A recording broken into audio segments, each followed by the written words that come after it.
Whenever people throw out that tired line, black people are 13% of the population but commit 50% of the deletions, they're not telling the truth. They're repeating a hashtag they probably heard from some podcast or talking head. But here's the problem. The FBI's 2019 report they love to quote isn't about convictions. It's about arrest. And an arrest does not mean guilt. But in conservative talking points, those arrests are treated as if every single one equals a conviction. That's dishonest. It's also weaponized and is used to smear black men and paint an entire community as dangerous. So let's flip it. Let's use the same 2019 FBI arrest data, but let's apply it to white men.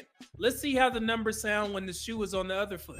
In 2019, here's what the FBI's own arrest tables show. 69.8% of grape arrests were white. Almost 7 out of every 10 people arrested for grape were white. 65.8% of arrests for offenses against family and children were white. That means the majority of arrests in categories that involve harming your own family, neglecting your children, or endangering your household came from white people. 61.8% of aggravated assault arrests were white. The majority of violent attacks that get classified as aggravated assault weren't committed by black people.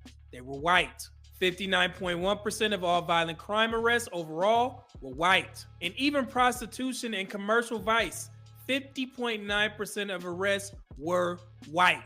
Now, if I use your same logic, the logic people apply to black men when they scream 50% of deletions, I could say, should women and children in America be afraid of white men? Should we warn our daughters that the biggest threat is white men since they dominate arrests in categories like rape, SA, and family offenses? That sounds extreme, doesn't it? It sounds offensive.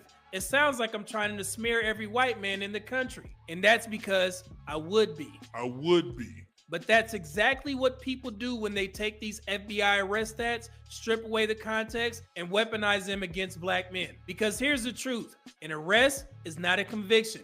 Almost half of all deletions go unsolved every single year. In those arrests, they don't account for policing bias or where law enforcement chooses to focus resources. And most violence is intra-racial. That means white people overwhelmingly harm white victims, and black people overwhelmingly harm black victims. So when you pretend that arrests are the same thing as guilty verdicts, you're not just twisting the numbers, you're creating stereotypes. And those stereotypes have consequences, especially for black men. Let's flip that perspective to white men. Even if we took those same FBI arrest percentages where white men dominate categories like rape, SA, and family offenses, the share of the white male population arrested is still just a fraction of a fraction.